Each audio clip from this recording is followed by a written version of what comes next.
Yo, folks, Coach Bryant, Coach Dale here. We are about to run through Sunny King Criterium Masters 35 plus. Those Masters can be pretty darn fast. We found out this weekend for sure. Well, yeah, it's category 1 through 4, so you've got like a bunch of ones or people who have been ones for a long time or ex-professionals or something like that or just want to double up. Like maybe it's not their, the race that they're gunning for, but open the legs up. Yeah. So in this video, we're going to break it down. Close them down. I was going to say in this video, we're going to break down the race. We're going to talk about, you'll be looking at my viewpoint, and then Dale's going to be providing his feedback as well on kind of how things played out. So without further ado, let's jump into this. All right, so here we are, start line. One key to crit racing, get a good start. Yeah, don't miss the clip in. We got Sanford front row, and he's you're just going boosters from the start here. I just didn't want to get sucked back before the first turn. It was I knew it was going to start hard, and I've had some issues recently with clipping in, and I went back to speed play pedals, and now I'm hitting my clip-ins. Yeah, that can be key, especially a technical crit. So let's just give a little rundown. So Dale and myself ride for Mark Spensdorf BPC cycling team. We had 4 people in this race. Dale, myself, David Kuntz out of Middle Tennessee, and then also our teammate Brad Montgomery, who was going to be racing in the 2 races directly after this. So kind of our goal going into this, we wanted to be in every break if we could. We didn't want to be on the back foot where we were being forced to chase. And there was a few teams here. There was a lot of individuals, but there's also a couple teams. Nashville Local had a solid team here. Velo Rossolusalin, they had a few guys that we were worried about. Matt Winstead was here, raced for Kenda back in 08-09. We knew he was going to be super strong. Turns out he was. And but we were a little bit confused. I was confused on this whole thing. We raced against Matt the weekend before. He had a great time trial. I knew he was strong, but he wasn't wearing the same kit. So here's Dale popping into the screen right here. This race started fast. I mean, if you've been peeking at the power in the bottom left there, it's been on. That's an uphill. What we just went up the long drag. It's basically uphill from corner 4 to this corner. Yeah. So that's Winstead, number 113. That was Matt Winstead in the all black there. You can see him getting out there. So there's 2 guys off the front. Alarm bells start going off a little bit. I didn't know that was Matt. He takes off. And now we've got 4 people up the road, which, our goal was to not miss the break, right? But this is also lap 2. So there's a lot of fresh legs. There's a lot of individuals. You can see that flag. That was a crazy headwind. That thing wore on you. I mean, you look at it, you at times you're pushing 350, 400 going downhill. Like in most days, that's a 30-mile-an-hour downhill easily. Oh, yeah, for sure. So we were patient. You notice neither Dale nor myself nor Kuntz or Brad, we're all being patient here because it is so early, and this is a really good thing. We played the game of poker, and other guys did go to the front to start closing things down. So in situations like this, I'm always trying to see, okay, how far ahead is the lead?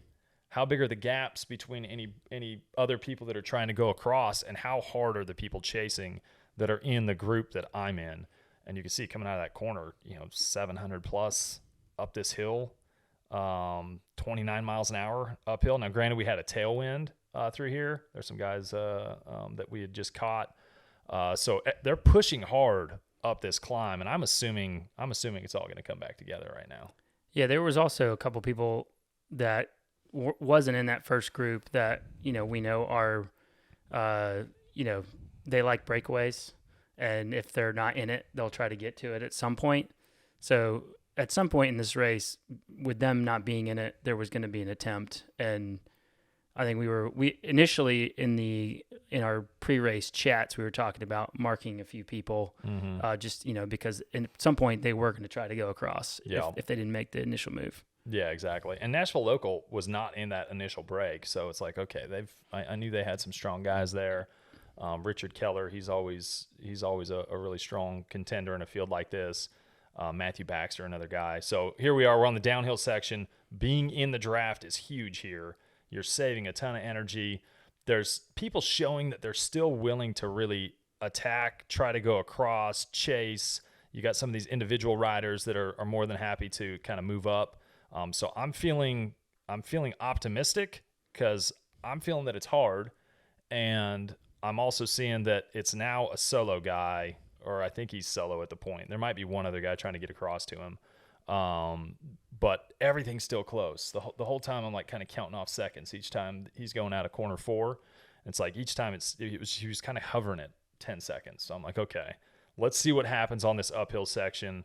And if he's growing the gap, we need to have a little sense of urgency. But if it's staying around 10 and people are showing that they're wanting to chase, then I'm feeling fairly comfortable. Well, you can see, I mean, we're still like single file going up the hill, and he's out front. So there's no, to me, that was saying, all right, other people are totally willing to pull this back and do the work. Otherwise, we would have just been in a blob. That's where, you go from single file and all of a sudden it starts to blob up. That's where you want to, or whoever, like, that's where you want to make the next move if you're going to make one. So in this course, so again, we got the headwind downhill section. In my mind, I'm telling myself, if I'm gonna make a move, I want it to be on the start finish section.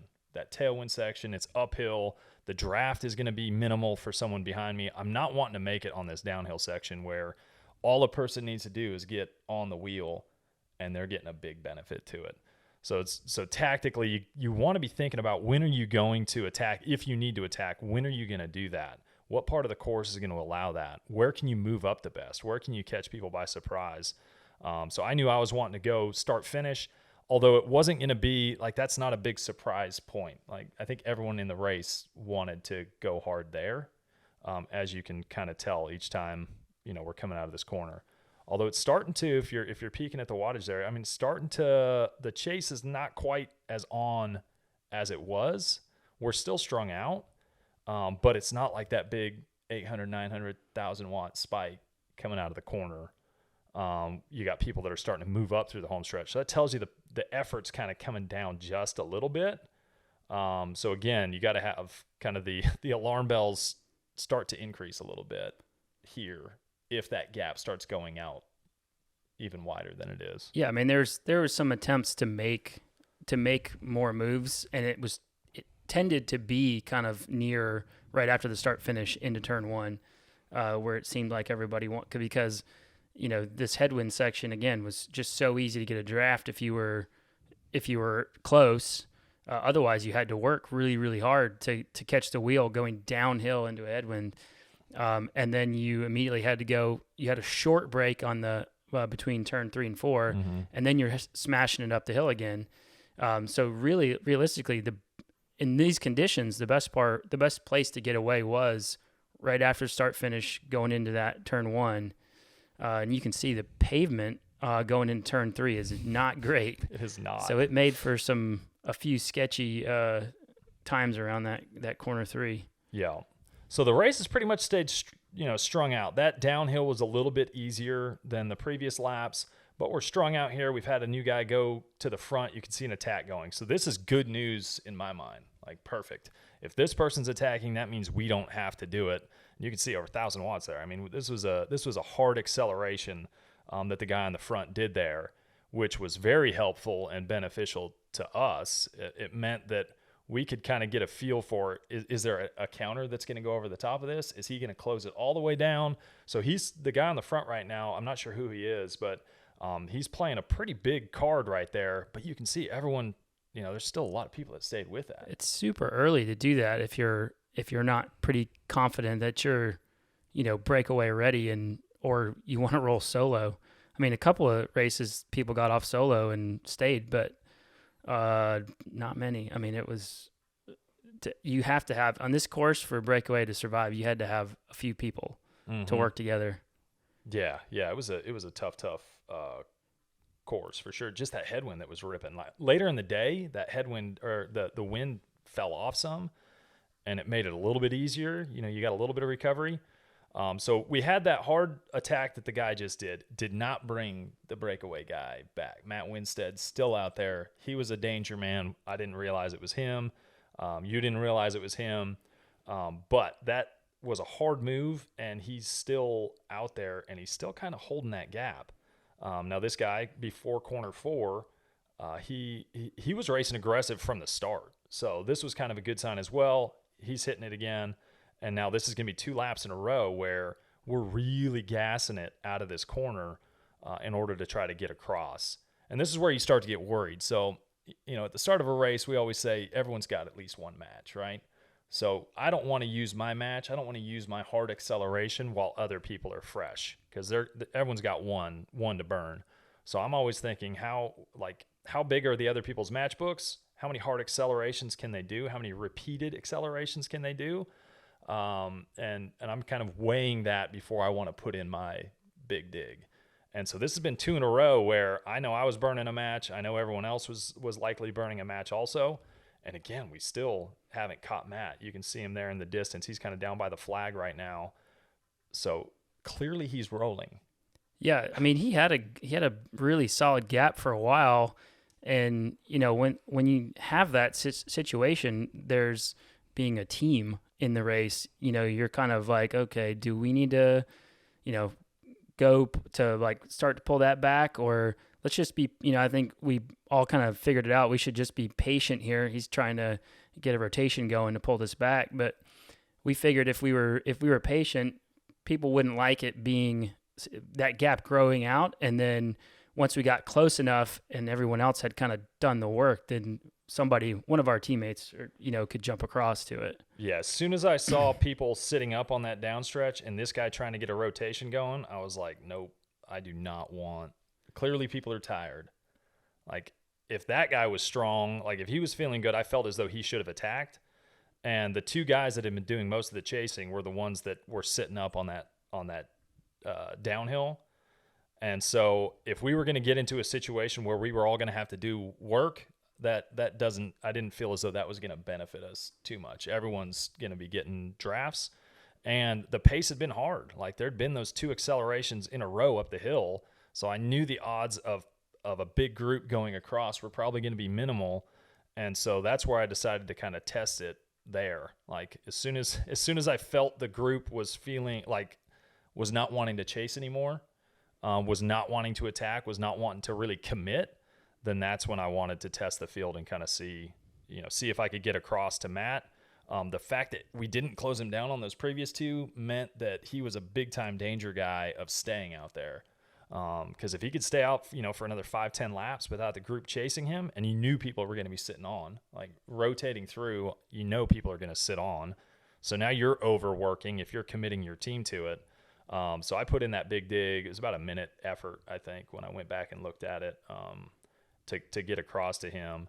And then I ended up towing the guy who was making the let's rotate sign.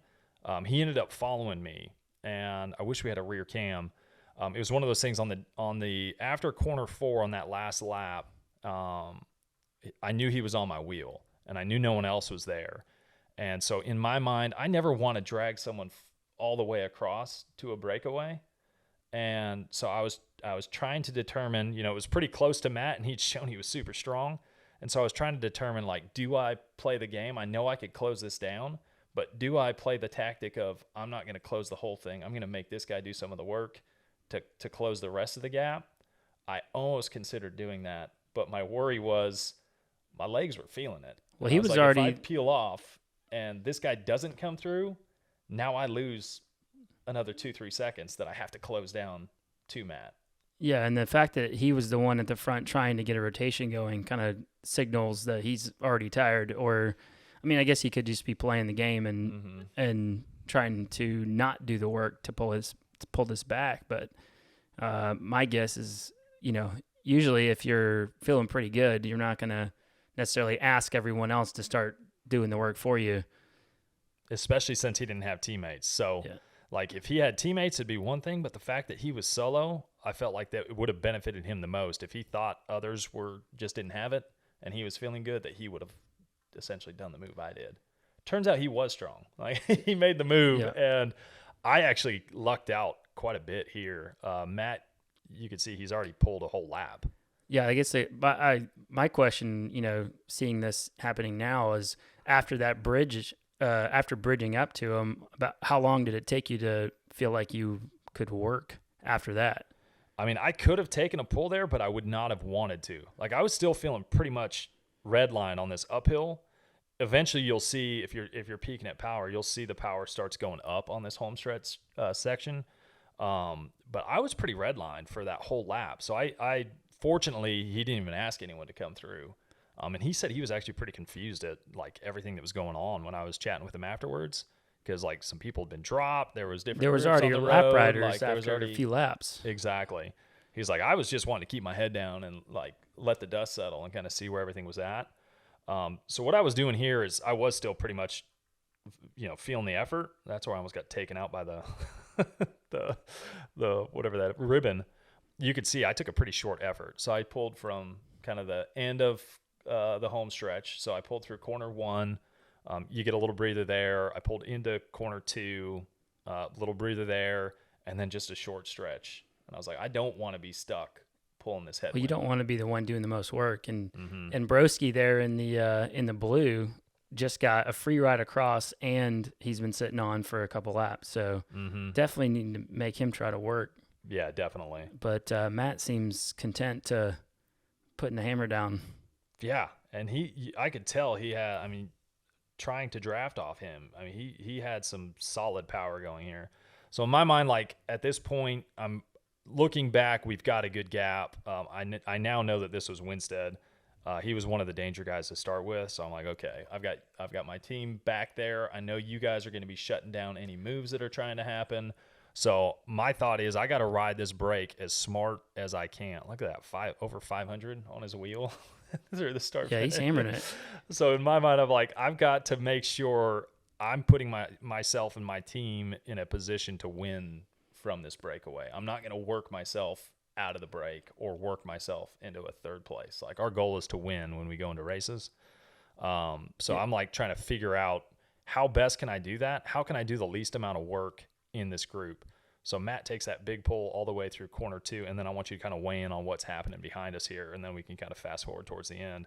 But I'm stuck pulling the downhill section, which I don't want to do. You can see I was just pushing hard, well above threshold on that uphill section. And now if you're stuck pulling the wind as well, it's like you're doing the whole lap at threshold or above. Yep. So you can see I did a pretty quick pull there, but it was into the headwind. So not where I want to be. In general, if that had been tailwind, that's exactly where I would want to be pulling. If you're riding a breakaway, in almost all situations, you don't want to be the one pulling the headwind sections, if you can. So later on, I end up kind of adjusting the where I'm pulling, so that I start taking over right here where Matt's at right now. And so I wanted to start pulling the tailwind section. I knew it was going to be hard anyway, but I wanted to ride it at an effort that I could control, as opposed to, I end up pushing the same power. So once I started pulling through this section, I was pushing similar power to what we're doing right now. But the big difference is right now, this would count as my pull, and then I'd still have to pull the downwind section. Whereas once I kind of flip the script, I'm able to recover a lot more on that downhill section, and it was starting to really allow my legs to recover quite a bit, and I was starting to feel good about the situation. So what was happening back behind?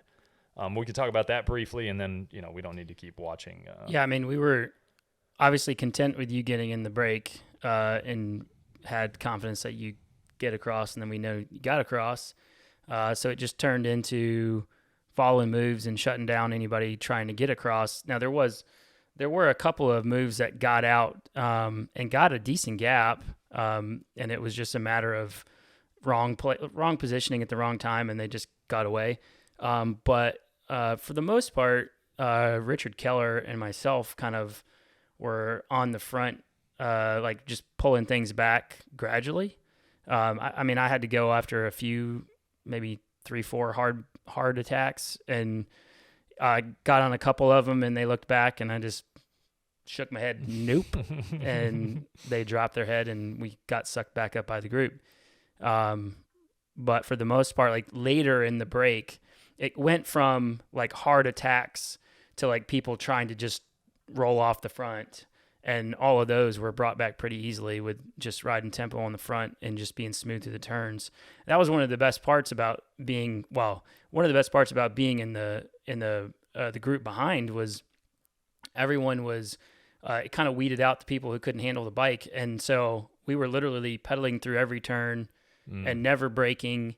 And so anybody who tried to get off, if they were trying to go into those turns and brake, I mean, we were already up on them in no time, just riding smooth tempo through the turns. So, it went from covering attacks to basically just pulling things back gradually because people were getting tired. Perfect. And you can see this is the point where I've already kind of flipped the script. So I pulled that start finish section. If you were peeking at the power at all, I pulled that section actually at lower wattage than what I'd done on the wheel the lap before. And now guy in blue, he pulls the front half of this downhill. Matt pulls the second half. So they've pulled the whole headwind section. He's pulling through the crosswind right here, and I'm going to end up taking over. If I remember right, I end up taking over pretty much every lap for the rest of this, not too far after exiting this turn. But it ended up being a perfect situation for me because then it was like right at 450 up the hill. Wouldn't have been getting a draft anyway. Get a draft the whole downhill and repeat it. Now we'll end up fast forwarding ahead because there's not much else to see here. We get to 5 laps to go. Yeah, there was another group like later in the race that I believe 2 got off the front kind of chasing you guys. And we were kind of in the midst of just kind of gradually pulling it back. And then I was wondering what the gap to you was, and if it was staying, growing, whatever. We were 5-6 laps to go at that point. How big was the field at that point? It had dwindled down pretty good. I mean, it was because we started with what, probably 30, 30-ish riders. I think we probably lost a solid 10 or so. So it was maybe only 15 people in the group now. But I was kind of hoping that the gap to you was big enough to where like at 1 to go or 2 to go, I could, take a flyer and just see if I could finish in a top 5 or whatever. Mm-hmm. And I was like, what's the gap? And they're like, he flatted. So I basically let everyone know my displeasure on that move by dropping probably the loudest F-bomb I have in a race ever. Like there's no kids. It was somewhere around corner 4 there where I got the news. And at that point, we knew there was no more free laps. So that's a problem. So it was basically like, I thought you were out. Like mentally, I thought you were out of the race. So we no longer have a teammate. There's basically, 2 others up the road, plus 2 that we hadn't really necessarily pulled back all the way yet. And so when I got that message, I just started riding way harder tempo on the front, and trying to pull back the 2 that were out there and give us a chance, hope that somebody else was going to help me pull the 2 back at least. Yeah. I figured y'all's gap and then you're was pretty fighting big. for a podium still. Yeah, then you're at least, play for keeps here. Oh, yeah. Like, so we started hitting harder, and then I didn't realize that you had changed the flat like pretty fast and gotten back in and was basically trying to hold on for 3rd. So had I known, I would not have done what I did, because that would be stupid for me to drag the entire field up to you trying to hold off for 3rd. So it was, that's where race radios come in handy. Yeah, exactly. Right. Yeah. We're getting time checks on the side of the course. Like it's very tough to try to get communication. And a lot of times, like in the Pro 1 race later on, there was a team who actually, they had a whiteboard, and we've used this before in some crits when we've had bigger fields, where on the whiteboard they were saying, 2 riders up, here's the gap. So each lap as you rode through, you could see kind of what what was going on in the race. Obviously, that would have been handy if we had that going. But, yeah, so I ended up going into corner 3. I ended up getting the squishy feel. So Matt was taking that corner wide, and there was that gravel and stuff that was in the corner. I think I just hit something that popped the tire, and it went flat out of corner 3. And so I ended up letting the gap opens into 4. I had to take that cautious.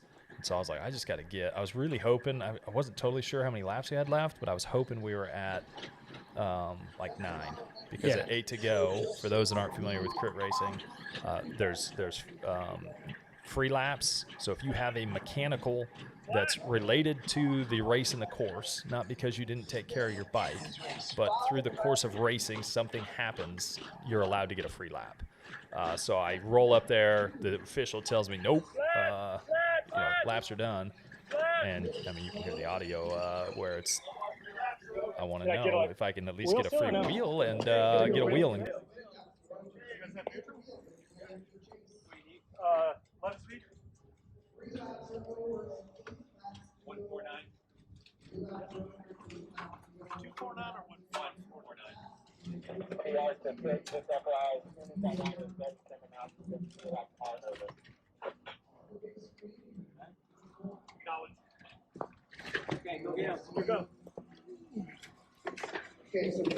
Go. So I get my wheel, take off, and ended up managing to hold the group off for third, but it got close near the end. I was telling myself, like, if I can get to 2 to go, hopefully they'll start looking at each other and they won't chase. But that's right about the time Sanford was going for broke back there. That's not what was happening. I was trying to. My whole plan was, okay, well, if he's out, like, I'll work and then I'll take a pole for like 2 laps and then, or something like that, or a lap, and then hope somebody comes around, and then I can recover for 2 to go, and then at like 1 to go or something like that, I can take a flyer. But when I realized that, like, I eventually realized, I don't know if it was like 3 to go or something like that, I realized that you had gotten back on it. So, or somebody, I think it was Stephen Waldrop, who said that he's chasing for third. And so I totally motored down. But then I legitimately lost track of lap count. Oh. And at one, I heard them saying 1 to go, like after turn 3. You can hear it through all the speakers. So I heard him saying 1 to go. So in my head, this was the final lap. And so he was saying 1 to go for like the people up the road.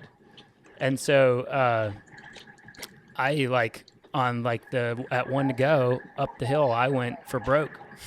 Please tell me you got there first and did the arms raised. I did not celebrate. Good. Because I didn't know where. It would have been third place anyway. Yeah, it would have been. In your mind, right? Yeah. So I went for broke going up the hill, and had it been the last lap, might have been an okay finish.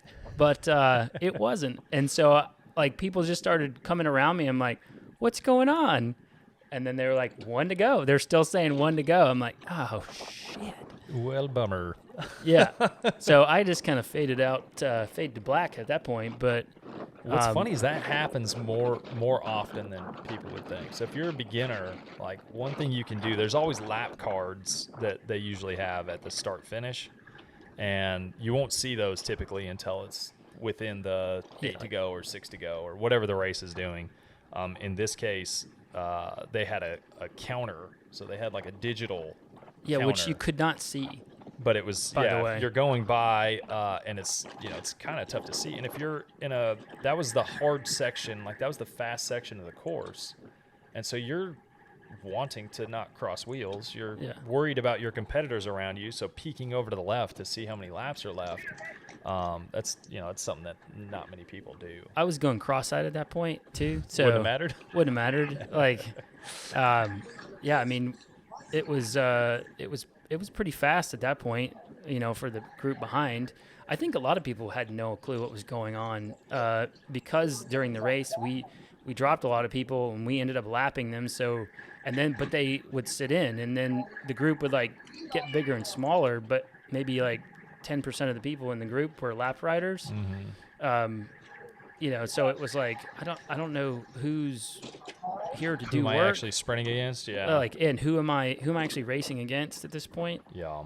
But man, after I kind of tried to pull you back, after I tried to pull, The accidental pullback? yeah. Well, it went from like 20 seconds to probably 6 seconds on that last lap for me. And I sat up a little bit through the start finish, knowing that I had it for third. But I mean, y'all closed it down. There quite were a a bit couple. on that final lap. There were a couple of attacks on the last couple laps. People trying to get off, but again, at that point, we were going so smooth. Mm-hmm. Like it literally just took like some hard tempo and not braking or pedaling through turns to like pull anything back. It didn't really seem like it was all that hard. Yeah, I mean, from my perspective, the race, even though we were going harder toward the end, the race got almost easier in the last little paint train action there. The race got easier in that last 4 to 5 laps. Like, even though I was pressing hard because we were going such hard tempo, nobody was really attacking. Mm-hmm. And then the ones that did, again, I didn't change pace at all. We just kept pedaling through turns and not braking, and we would just run right up on them. Yeah. And that's what, like, I may do another video where I look at the Pro 1 data versus this Masters data, but from an average power standpoint, this Masters race was higher power than what the Pro 1 race was. And towards the end of the Pro 1 race, where I decided it was crazy at the front, I was going to just float the back, I was able to get my average power to where it was like 60 watts lower than what this race was. But if you look at the normalized power, the number of like 900 watt spikes, pretty much every lap in that Pro 1 race, regardless of where you're at, was a 900,000 watt spike. 900,000. 900 to 1,000. Yeah, 900,000, that's a different story. But like that just sort of tells you that when you're looking at data, average power doesn't tell the story, just like average speed doesn't tell the story. It's the number of accelerations, especially, this is the first crit we've done this year for us. So the matchbook, those high-end peaks, those spikes, the legs just aren't used to doing those yet. And so being able to minimize those goes a super long way. I was well aware of the fact that I haven't been doing a lot of top-end spikes especially in the second race. Yeah. The legs totally felt every time up that hill after this one. This race was a lot harder than Polecat. Aside from most of the effort I was putting out at Polecat was to stay warm on the side of the track and doing my elevator impressions. Yes. All right, folks, that is all we have for this breakdown. Fun race. If you've never been to Sunny King, highly encourage you go. If you can go find the live stream footage, they had some of the coolest drone work Oh, yeah. I think so I've ever cool. seen. It was some of the best footage I've seen. Also, Daniel Scruggs was at the race, Memphis boy, and he was taking pictures. So he'll end up having those posted. He always takes great pics. And that flag, he showed us a few. That flag was an awesome backdrop for the pictures. So if you've never been to Sunny King, you should do it. There's a festival. This race used to have 100-person fields in every category. So numbers down a little bit. So go out and support these races, and get out there and ride your bike. Peace. Thank you guys for watching. Don't forget to like, subscribe, share, comment, high five, butt slap, whatever you feel. Peace.